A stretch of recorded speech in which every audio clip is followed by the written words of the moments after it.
Yeah, that's really how I'm feeling right now. Just to work on myself and things like that. Try to better myself as a person, as a dad, all around human being. Yeah. Is it the fame? Is it something that you just don't like all the attention? Or yeah, I'm starting to shy away from the attention and things like that come with it. Yeah, because it's like anything you do or say, it's all over the blogs. It's taken the wrong way. It's getting posted. Yeah. It's like you can't even be yourself at this point. Yeah, that's a fact. Yeah. It's getting more so lame type of thing. So, it's official. The chaos has finally hit the fan. The Jake Paul versus Gervonta Davis exhibition fight is off the table, done, canceled, shut down. And this time, it's not rumor. It's straight from Jake's own most valuable promotions. Nevertheless, Gervonta, on the other hand, he says something on IG. As soon as he did, everyone thought everything was A-okay. The fight was gonna go on with Jake, but that's not the case. Instead of Gervonta giving his reaction to his canceled exhibition with Jake that he was bragging about, instead he's celebrating the death of Victor Conte. That's as low as you can get. If you was feeling bad for Gervonta, don't feel bad no more. Why would you? Why should you when he's out here celebrating the death of a person who changed his life from bad to good, from worse to better, by doing the right thing? You can almost hear boxing Twitter gasping in unison like, wait, that's it? Yup. If you had tickets, better start planning that backup weekend, because Tank's not walking to the Netflix ring anymore. And to make it even wilder, MVP's reportedly eyeing replacements like Anthony Joshua, Francis Ngannou, and even Terence Bud Crawford. Yeah, they're trying to turn Heartbreak into Blockbuster real quick, because let's be honest, any of those names stepping in would set the internet on fire all over again. Yes, this is official. I received an email from Jake Paul Promotion, MVP, Most Valuable. They stated the Gervonta fight is officially off. It's canceled. It will not take place. And they're looking for a replacement, which they don't have it yet.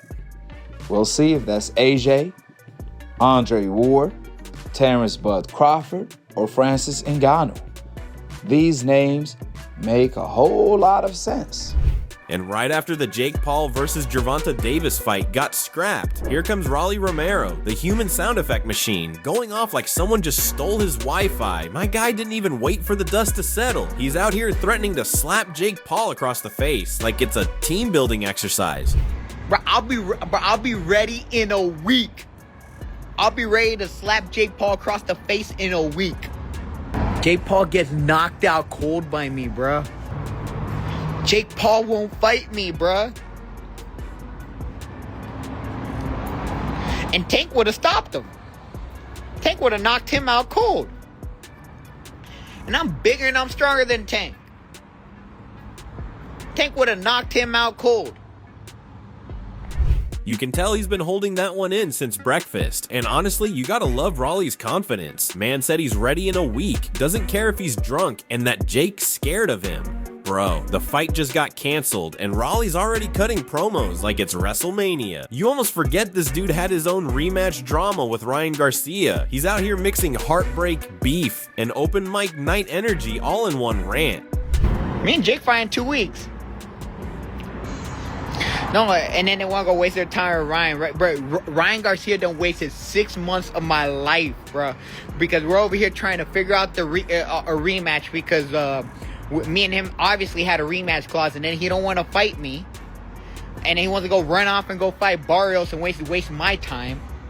But that's Rolly for you. Unpredictable, unfiltered, and somehow hilarious even when he's mad. You can't script this man. You just sit back, grab popcorn, and let him cook.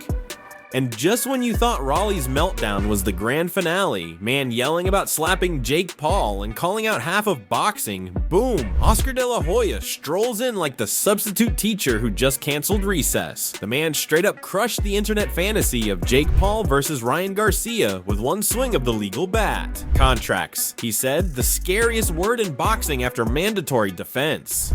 Let me just tell you why this fight is not going to happen. Ryan Garcia fights for DAZN, and Jake Paul fights on Netflix. I mean, that's pretty much the bottom line. Golden Boy has a contract with DAZN. Ryan Garcia has a contract with Golden Boy. And that's just the way it is. I mean, this is business. You could practically hear the air leave Twitter when he explained that Ryan's locked with Golden Boy and Days In, while Jake's Netflix bound. Translation, different playgrounds, same dream-crushing reality. And honestly, Oscar's not wrong. You can't just jump from one streaming platform to another like you're skipping ads. This isn't a crossover episode, it's a multi-million-dollar maze with lawyers hiding behind every corner.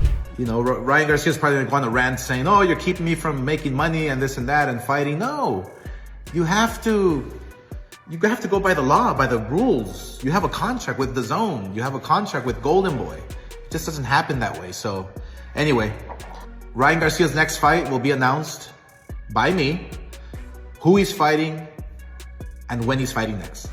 But here's where it gets spicy. Oscar wasn't just blocking deals, he was dropping philosophy lessons mid-interview. You could tell he's half promoter, half disappointed dad, saying Ryan needs focus, a new trainer, maybe Big Bear. Bro, at this point, Ryan might need a vacation and a therapist before another training camp. But beneath all that Hollywood drama, Oscar's message hit. Boxing is a business, not a group chat fantasy. And whether you love or hate him, he's right about one thing. Ryan Garcia's comeback will either be redemption or the next viral meltdown we can't stop watching. On what he loves doing, because I believe that Ryan loves to train. He loves to box. He just needs that to be in that mental state of mind that is going to be just 1,000%, in line, with boxing and fighting and world champion. That's got to be his mentality. So I believe he has it in him. We're just anxious and waiting for his return, and we'll have something ready for you in the next couple of months.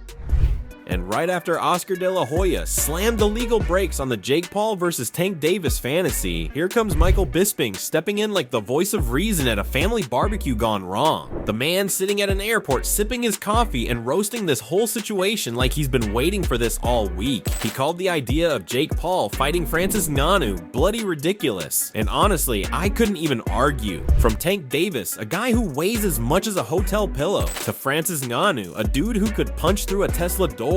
That's not matchmaking, that's chaos theory in motion.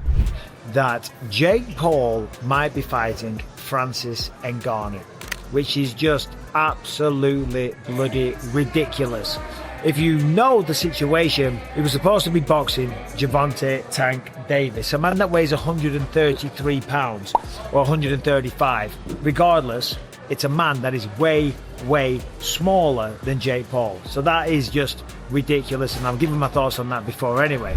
You can tell Bisping's thinking, Jake, my brother, pick a weight class before the multiverse collapses. And the best part, he's not even being hateful. He's genuinely baffled like the rest of us. It's like watching someone go from playing chess to wrestling a grizzly bear because they got bored of pawns. But here's where it gets gold. Bisping's tone shifts from, this is insane, to, but if Jake actually does it, I'll respect it. And you know what? Same. Because if Jake steps in with a powerhouse like Ngannou, that's not influencer boxing anymore. That's survival mode. That's write your will before round one kind of courage.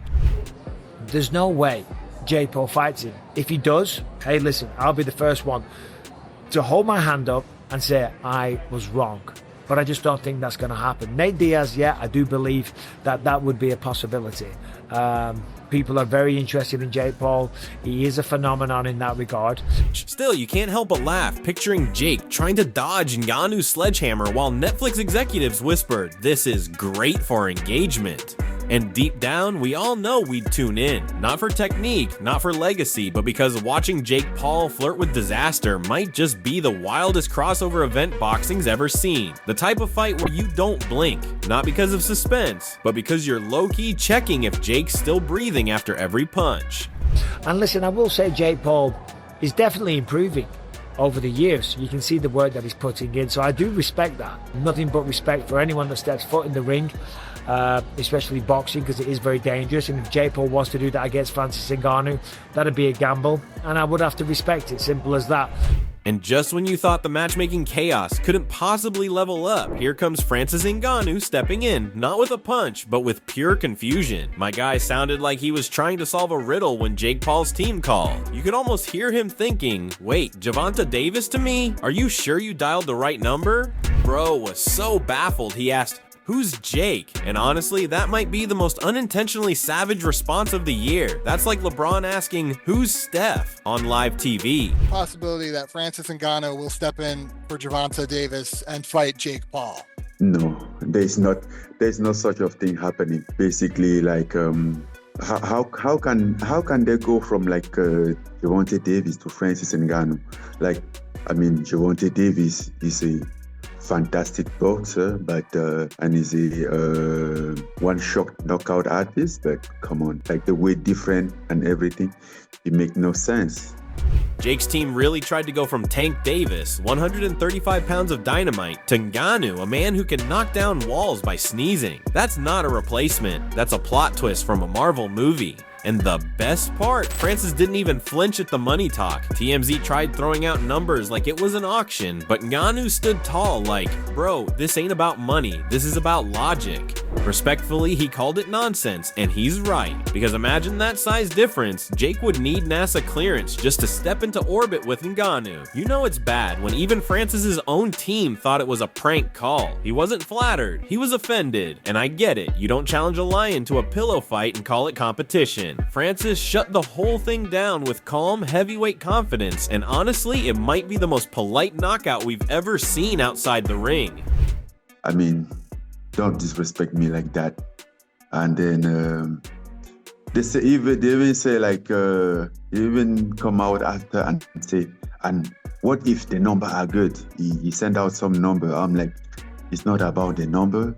If it was about the number, we could have started up. I would have tell you, I'm not just interested. It makes no sense for me. It's not my what I'm looking at right now.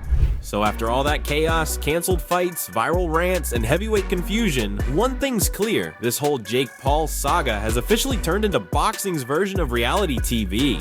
1 minute it's Tank Davis, next it's Rolly threatening slaps, then Oscar waving contracts, Bisping sipping his tea in disbelief, and Francis Ngannou politely saying, "Nah, I'm good." It's drama, ego, and entertainment all tangled into one giant headline. But that's why we love it, right? You never know if you're getting a fight announcement or a Netflix documentary teaser. Now it's your turn. Drop your thoughts in the comments. Should Jake still fight this year or take a step back and rebuild the hype? Would you actually watch Jake versus Ngannou if it ever happened, or is that crossing into video game territory? Let's hear it. And yo, don't ever forget to like, share, and subscribe to Boxing Headquarters, where we break the chaos down one jab at a time. See you in the next one.